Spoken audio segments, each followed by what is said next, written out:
Lo tahu nggak kenapa?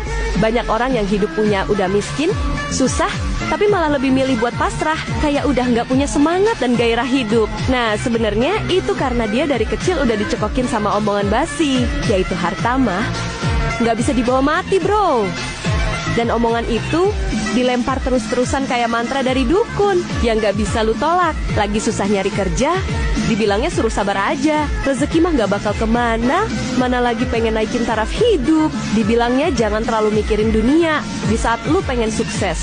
Malah dituduh kalau lu terlalu cinta dunia, nanti malah kena siksa di neraka. Dan ketika lu mulai ambisius, langsung dicap lupa akhirat. Nah, itu semua dibungkus pakai dalih yang penting ibadah, yang penting masuk surga. Padahal lucunya, yang ngomong gitu seringkali hidupnya udah nyaman, rumah besar, mobil ada, dan makan tinggal pesan GoFood. Mereka bisa santai sambil bilang harta mah nggak bakal dibawa mati, karena hidup mereka udah enak lah. Tapi orang yang dengerin masih makan nasi aking, anaknya stunting, atau makan nasi cuma sekali sehari. Belum lagi kontrakannya yang masih nunggak, gak punya tabungan, gak punya akses pendidikan, dan diambang masa depan yang suram, tapi malah tetap disuruh bersyukur, disuruh ikhlas, dan disuruh gak banyak nuntut. Itu jadi bisa nggak yang ngomong gitu? Gue kategorikan sebagai orang dungu dan tolol.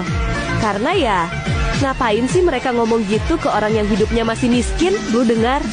Ya, ibarat orang kalau lagi lapar, itu dikasih makan, bukan dikasih ceramah. Dan ini terkadang emang aneh sih, tapi sekali lagi, ini fakta.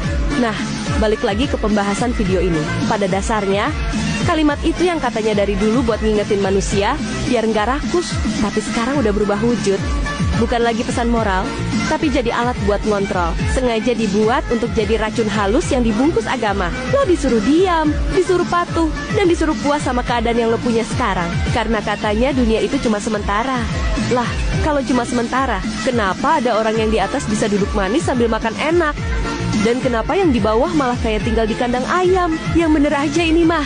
Dan jangan salah, ini bukan sekedar omongan doang. Ini udah jadi sistem yang busuk, yang bikin banyak orang jadi dungu dan tolol. Karena lu dilatih buat takut mikirin duit, lu dibentuk buat merasa berdosa kalau punya cita-cita yang tinggi.